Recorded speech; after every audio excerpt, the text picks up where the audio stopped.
It's one thing to listen to doom and gloom about food and fertilizer shortages, skyrocketing prices, the cost of living, or your job being outsourced overseas or eliminated due to automation. It's quite another thing to hear practical, immediately actionable advice from experts who can help you reduce the fear, anxiety, and burden of these problems. Tune in now to the Surviving Hard Times podcast from the Finding Genius Foundation with Richard Jacobs.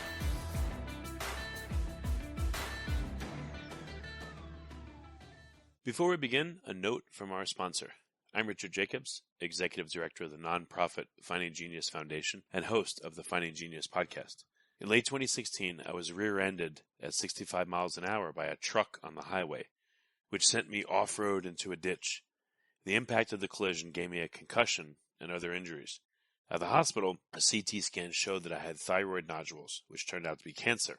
It was then, when I had a biopsy of my neck, that I realized even if I was a millionaire, I wouldn't want a second or a third biopsy due to the pain and the invasiveness of it. And appointments at that time for thyroid experts were 3 to 6 months out, and I was worried about dying now, even if that was irrational. So because of this, I've decided to raise money to conduct a literature review on steroids, on the causes of anxiety and depression, a condition that affects well over 50 million people in the United States and hundreds of millions worldwide. Our goal is to create a codex, a guide that reveals all possible treatments for anxiety and depression for people that live with the condition, or for loved ones that have it, as my wife and my son do. To find out more about our fundraiser, visit findinggeniusfoundation.org and click on Current Initiatives. And now, to our guest.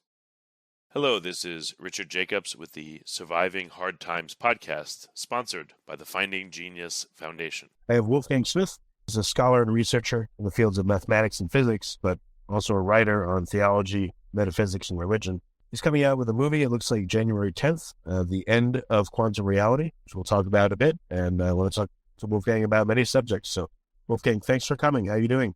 Just fine, thank you. Glad to be on the program. Okay. Well, tell me a little bit about your background and what you've been studying over the long years. Started quite early. I was 14 when I became very interested in the question of physics and, of course, very naive about it. But the idea that physics can explain all that happens in the universe, the fundamental science that fascinated me. So that was the start of it all.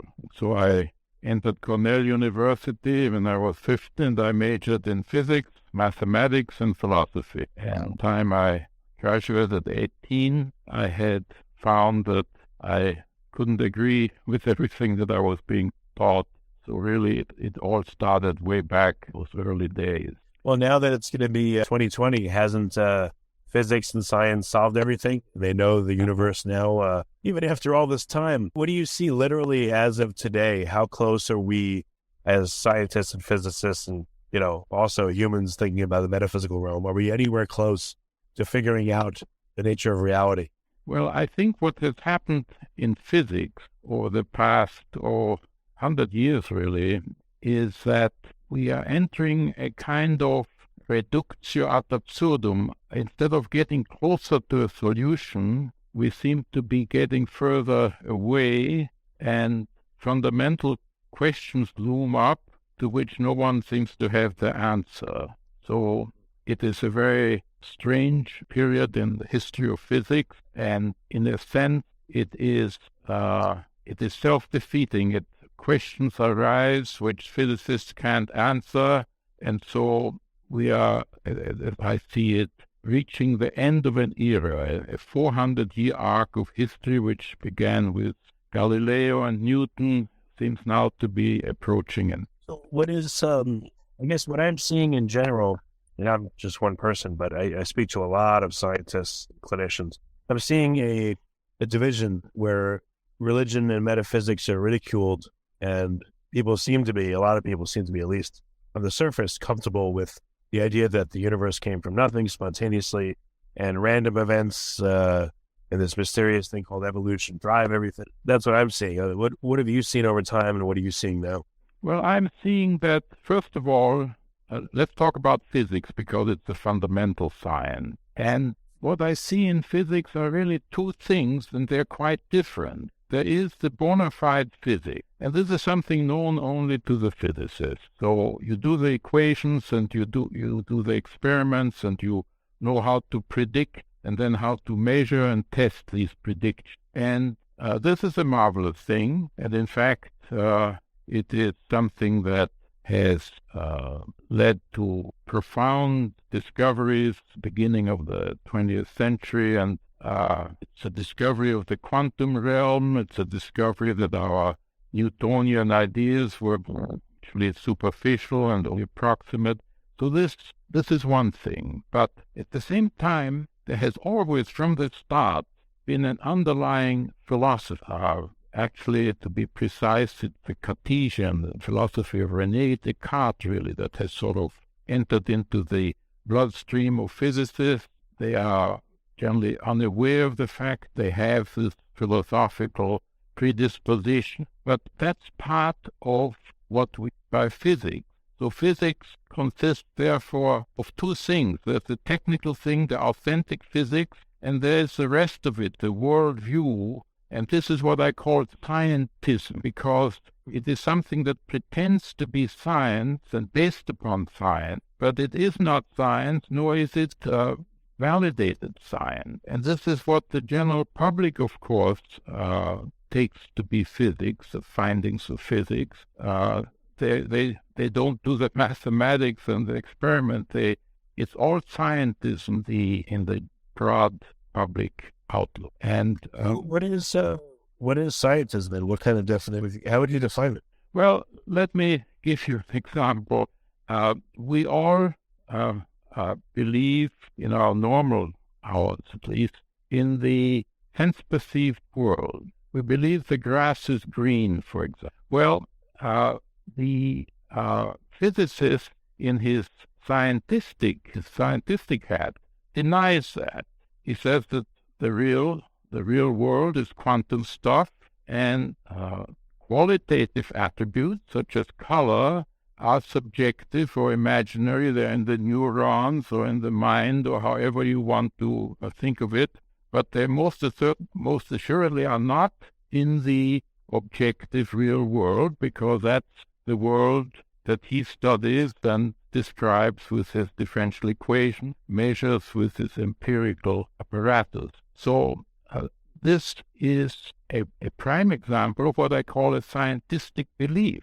This belief that we do not actually perceive the world, that, for example, color is what Galileo, by the way, Galileo is the one who did this back in the early 17th century.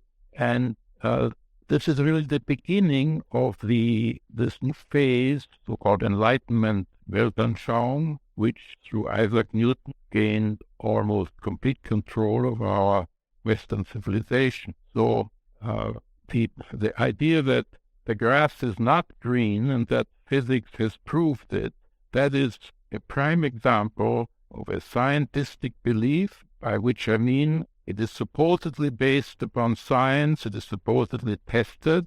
That is actually false. It cannot be based upon empirical observations at all, and it is not, it has not been. And in fact, there are strong arguments, even empirical basis, for saying that this subjectivist theory of sense perception is actually false. So here's an example, and it is an important example because it enables us to recognize that if we were to take the findings of physics seriously, scientific claims seriously, we would then deny what we in daily life firmly believe. So as I pointed out in my writings more than once, the scientific worldview we've been subject to for close to 400 years has really made us schizophrenic, in the sense that we, in our moments of enlightenment, we deny what all the rest of that time we firmly believe. So my writings have been very much devoted to this enterprise of sharply distinguishing between authentic scientific findings, the findings, for example, that power our amazing technology, from jet airplanes to cell phones. This is all based upon the first component of physics, the authentic science, as distinguished from the rest of it, the scientific beliefs, which is what the public knows about physics. They don't know the Schrödinger wave equation and the rest of it. So what the public imbibes from this scientific culture in we find ourselves is really quite illusory, and I don't think it's beneficial at all in effect our civilization. So what would be a more beneficial interpretation? Well, I'm among those who believe that wisdom and enlightenment didn't just begin in the 17th century, that there are thousands of years of human history where there have been great men, philosophers, prophets, men of high attainment, and that it is absolutely needful for us to pay heed to what they have to say and to learn from them, and to get rid of this contemporary notion that everybody in the world was somehow primitive and unlearned, basically ignorant, until Sir Isaac Newton came along to bring light into the world. This is more or less what we learn in our universities today.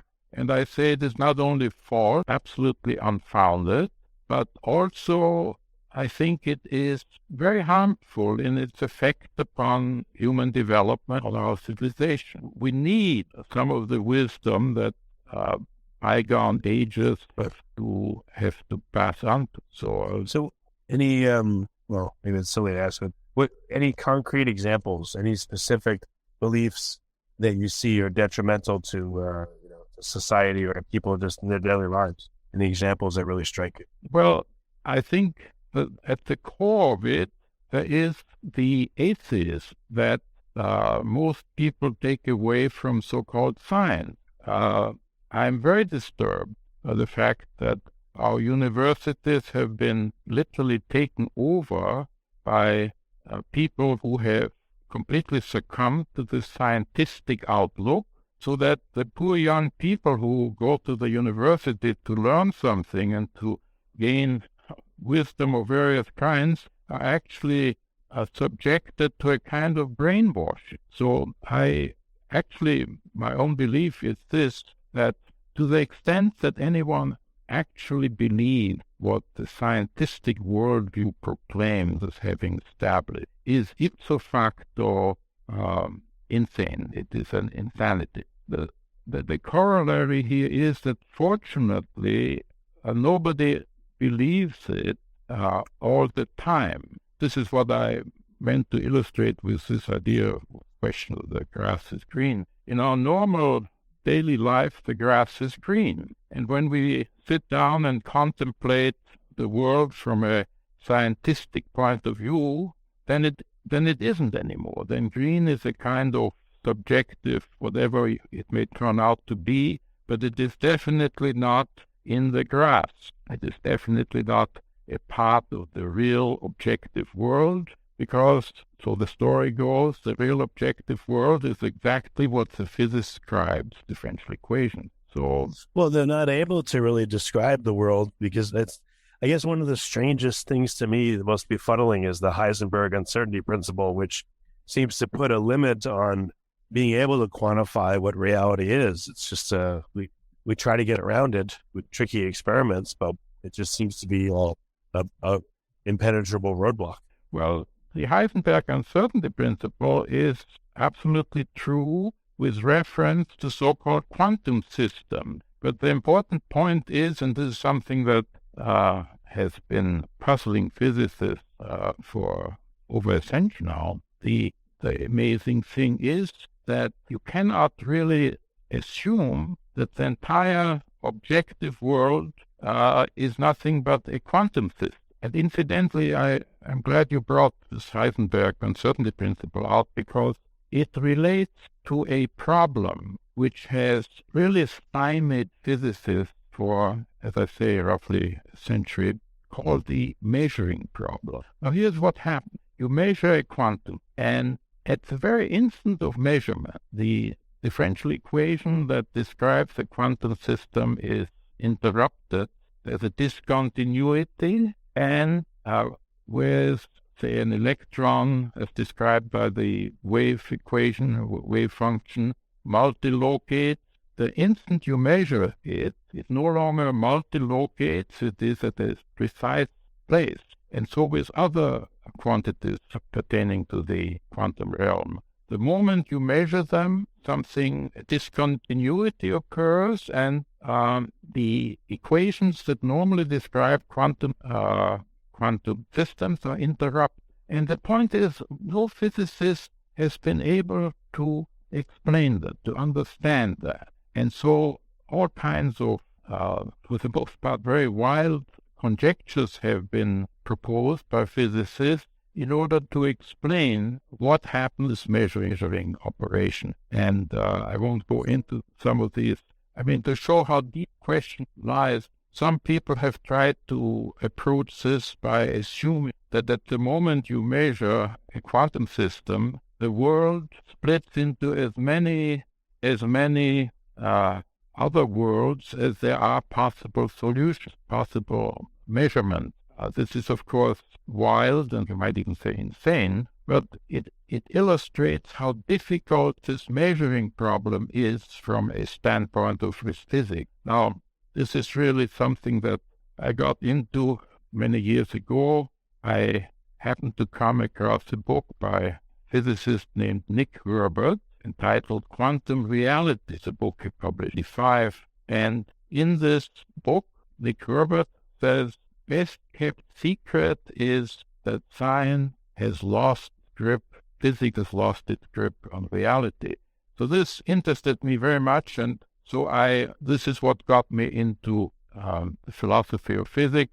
I realized enormous fundamental problems concerning the nature of physics, how it relates to reality, and so I began to investigate. And as a result of investigation, I wrote a book in 1985 called The Quantum Enigma, and the very first chapter is entitled Rediscovering the Corporeal World. And what I tried to do with limited success in this chapter 1 is quite simply to argue and to convince reader that the world we perceive is actually real.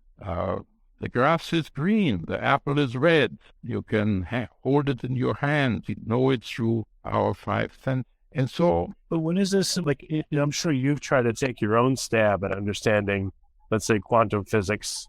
What have you come up with? And, I'm just curious.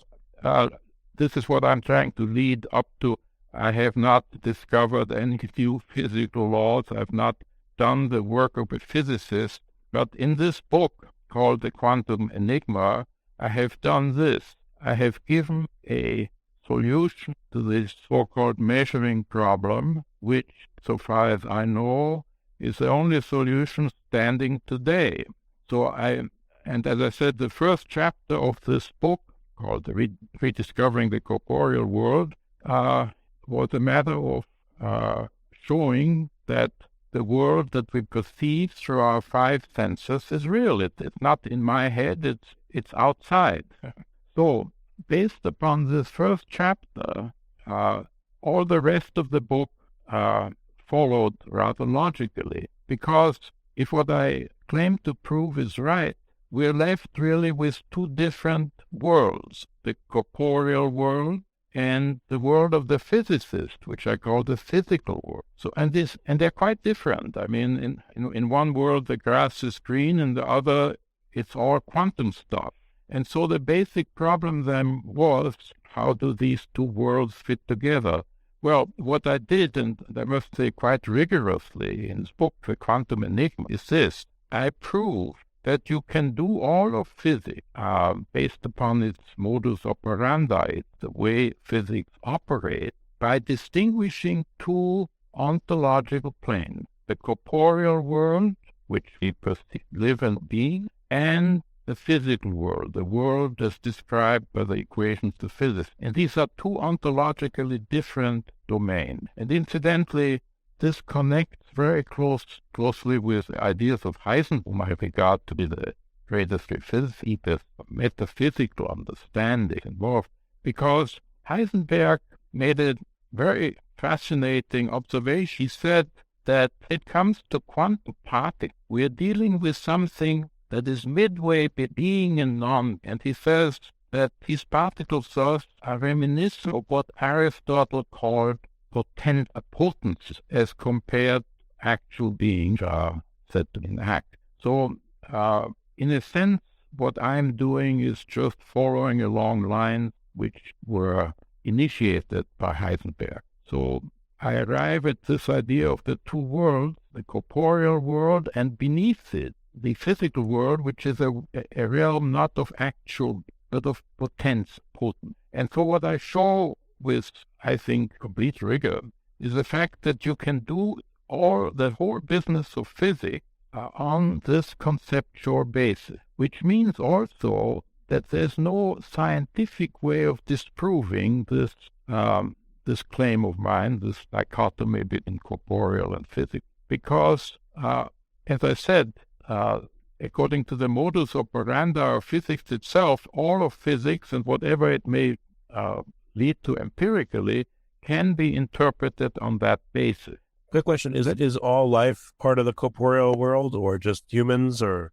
Well, let me get to that in a moment. What I wanted to say to complete this particular arc, sort of a summary of what I do in this book, The Quantum Enigma, is this, that based upon this distinction of between the corporeal and the physical, based upon that distinction, you arrive at an automatic solution of the measuring.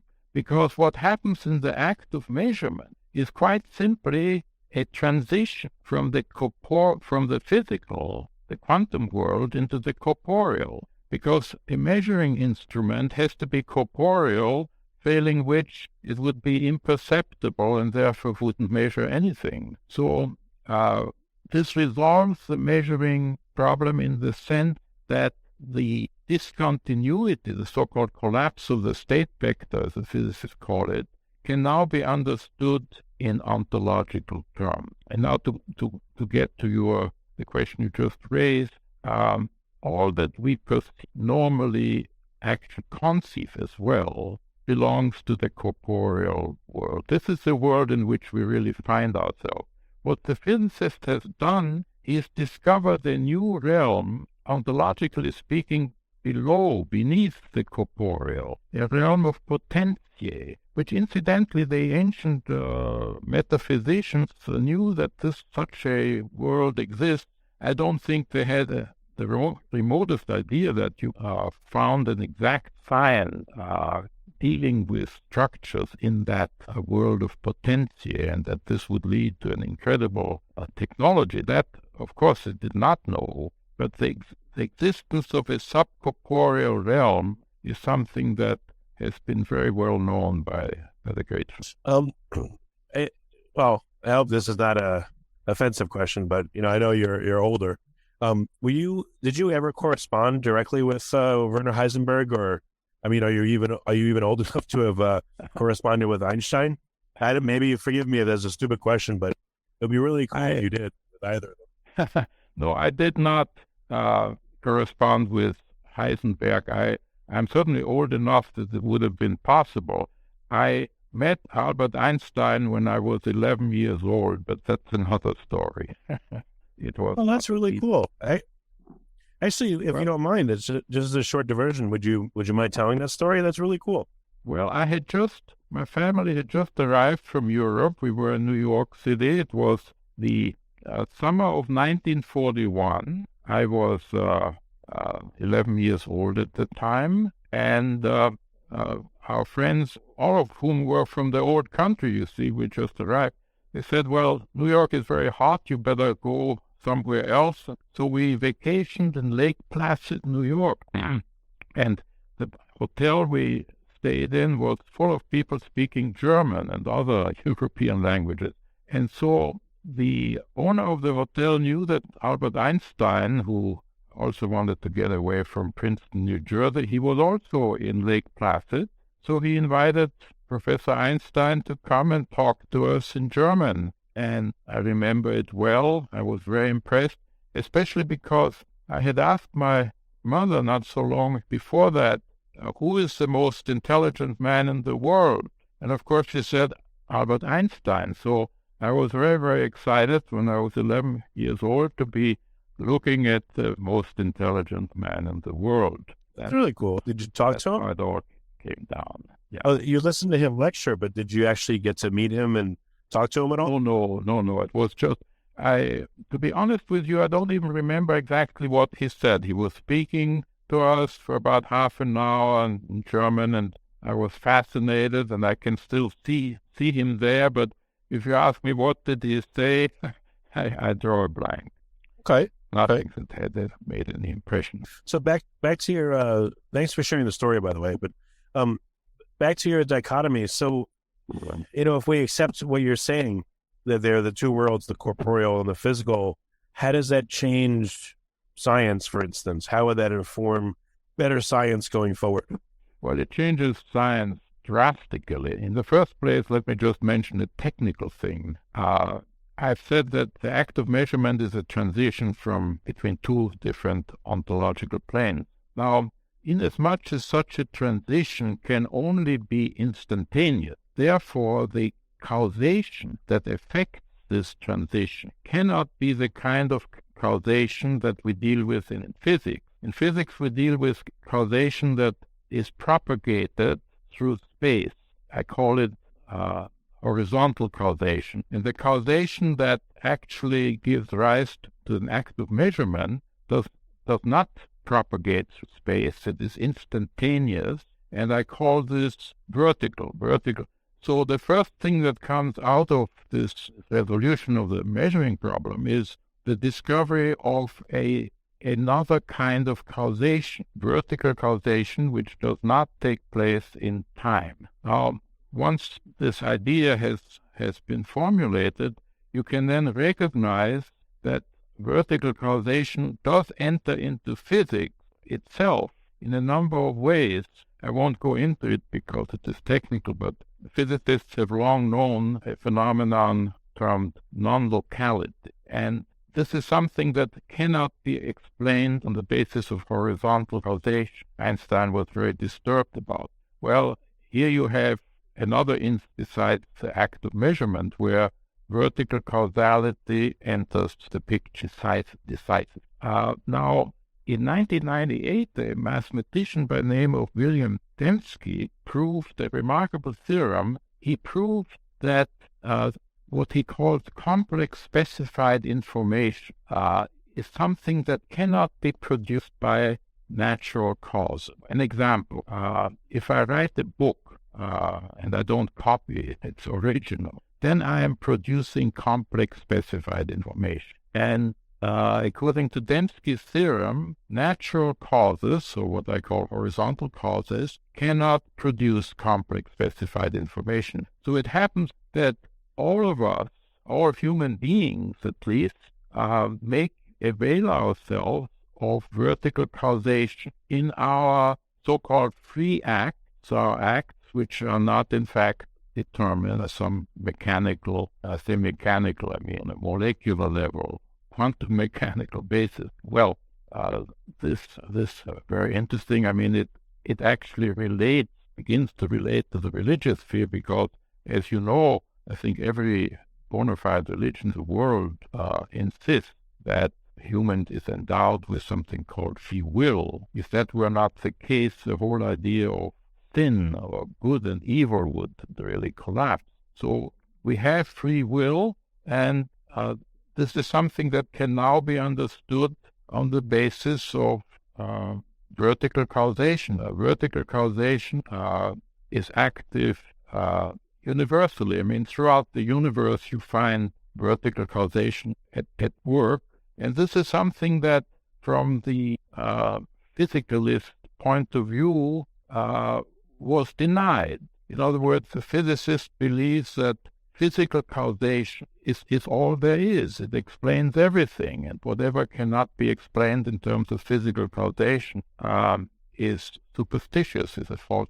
Well, that has now been disproved. Vertical causation is live and well, and incidentally, I am personally persuaded that it plays an absolutely foundational role in all biological phenomena. In my last book, I referred to physics, the science of the inorganic. In other words, as soon as you get into the organic, vertical causation plays a central role, and which means that physics is unable to explain the phenomena of life. So biology will come into its own once it begins to recognize acts of vertical causation and understands the difference between vertical and horizontal causality. Oh, so I guess a question coming in from the side here is it possible for people to create AI that will be, have the capabilities of a living being?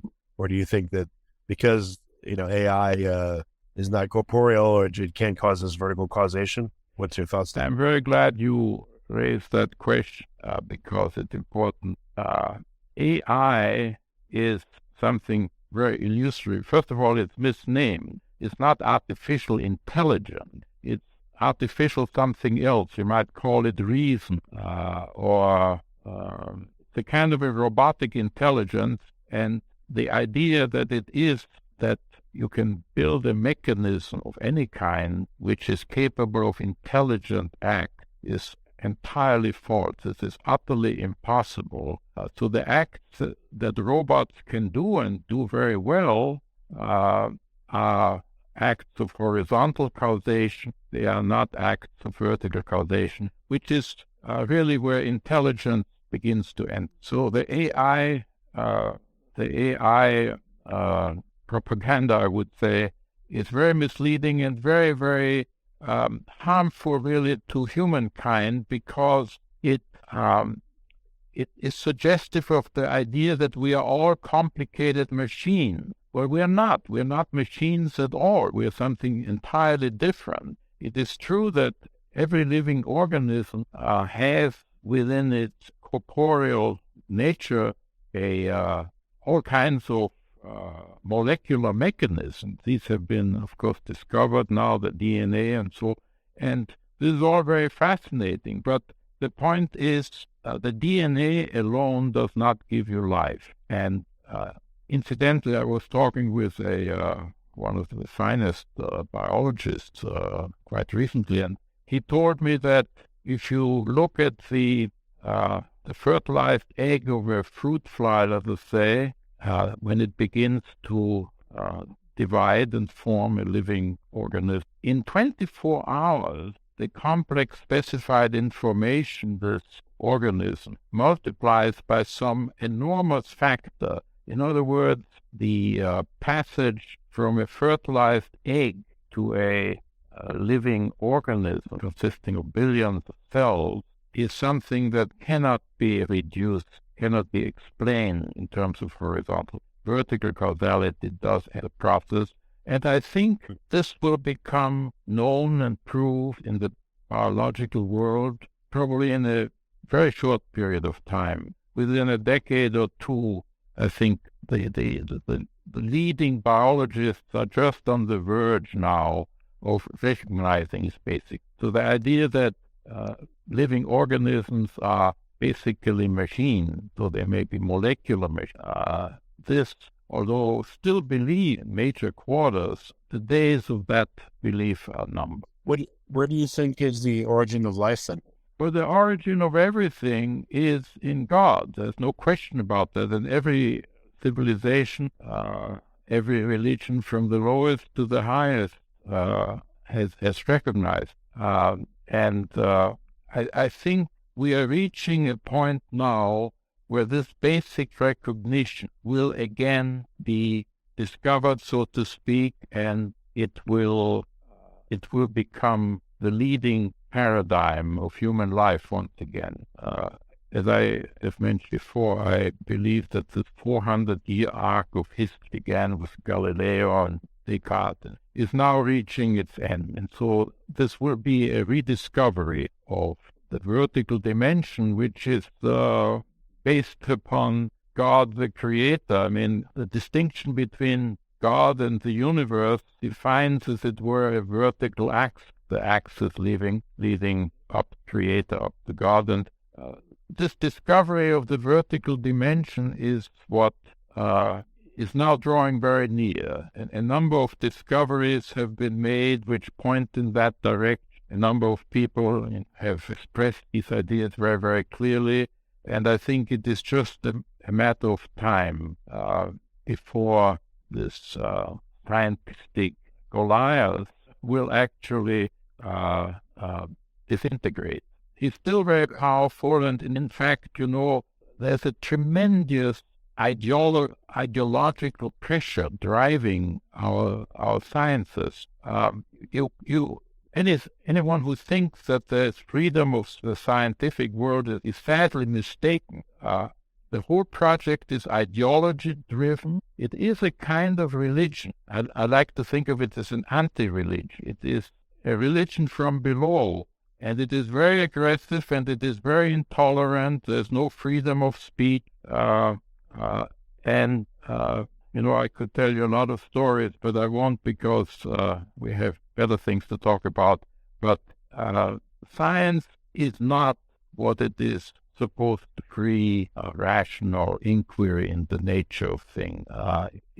There is an ideology behind it, and in fact, in the last century, this ideological factor and the pressures resulting from it have increased enormously, to the point where actual mendacity has occurred. In other words, there are results being falsifications that are being suppressed.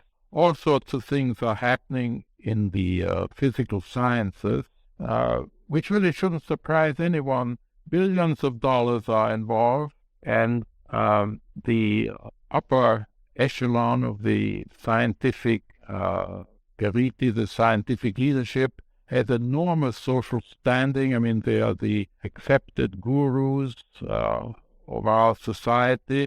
And so it should not surprise anyone when I claim that actual mendacity has entered the picture here and there, and anything but a free society where everyone is able to express his views. It's a kind of dictatorship. And but science has become it's politicized. It's a political weapon, and it's become politicized. And you're right; things have been not told, or told in certain ways that may not be what they really are. And it's difficult. Yeah, you mentioned the word I was groping for, politicized. That's exactly the right word. It has been politicized, and it is no longer possible to assume that every journal article has been properly vetted, that negative results have been reported, consequences drawn, etc.